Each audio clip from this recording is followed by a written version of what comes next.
saved our lives, Alex said. How did you know we were here? Connor asked.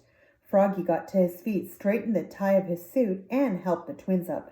I've been looking for you two for days, Froggy said.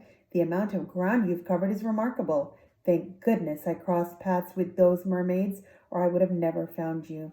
I'm so proud of you, Alex said. You're out of your house. You're out in the world. What made you come out of your hole in the ground? Connor said. The fairy godmother is looking for you two, Froggy said. The twins were very surprised and confused to hear this. What? Connor said. What does she want with us? Oh no, Alex said. The glass slipper.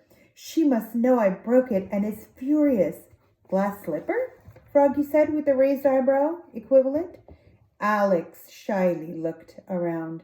Well, yes, she said. We've been busy collecting. She opened her bag and let Froggy peer into it. You've collected all the wishing spell items? Already? Froggy asked. He wasn't sure whether to be proud or shocked. Yep, Connor said, pulling the knife out of the ground. And believe me, it wasn't easy. We've got the very last item, Alex said happily. We can go home.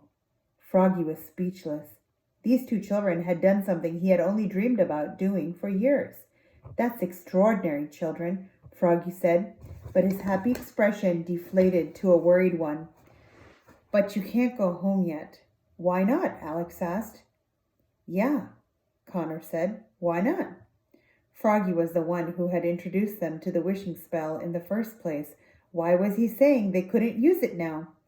I promised the fairy godmother that I would bring you to her, Froggy said, and in exchange she said that she would turn me back into my human form. Please, you must let me take you to her.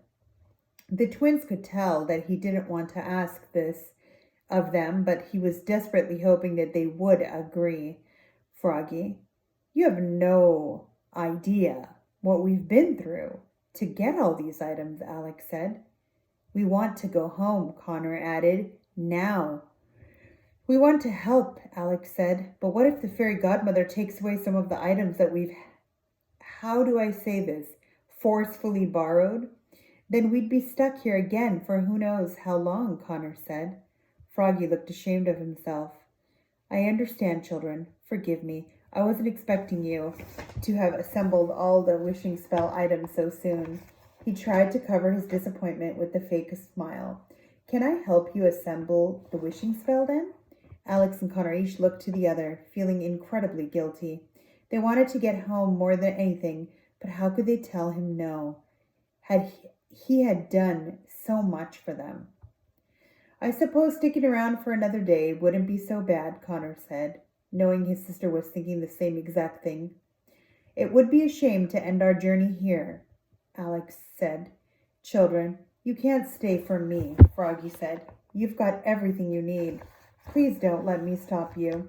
We'd still be lost somewhere in the dwarf forest without you, Froggy, Alex said. And if the fairy godmother tries to take our stuff, we'll just run like crazy away from her, Connor said. We've gotten so good at it. You've got to see us in action. Froggy's big round eyes became more watery than usual. Children, you are the kindest souls I've ever been fortunate enough to meet. The twins smiled at him.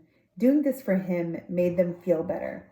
Then they had made him feel better than they had felt in their entire stay in the land of stories. Where to? Alex asked him. Suddenly a piercing scream sounded across the land. All three of them jerked their heads toward it. Let me go! A woman screamed. What's going on? Alex asked. Soon they heard a galloping horse approaching and felt the thumps of its hooves through the ground. Coming toward them at full speed from a distance was a familiar cream-colored horse. It's Porridge, Connor said, and Goldilocks. Goldilocks and Porridge were charging toward the thornbush pit, and they were dragging Queen Red Riding Hood behind them. The twins and Froggy all stood motionless at the sight of it. They thought their eyes were playing tricks on their brains. Do you see this too, or am I just imagining it? Connor asked.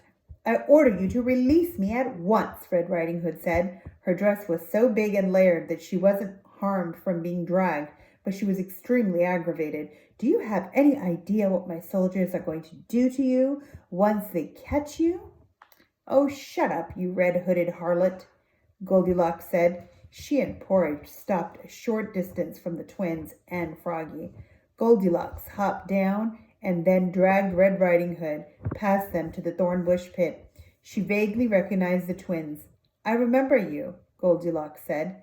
Hi there, Alex said. Do you need a hand? Connor asked.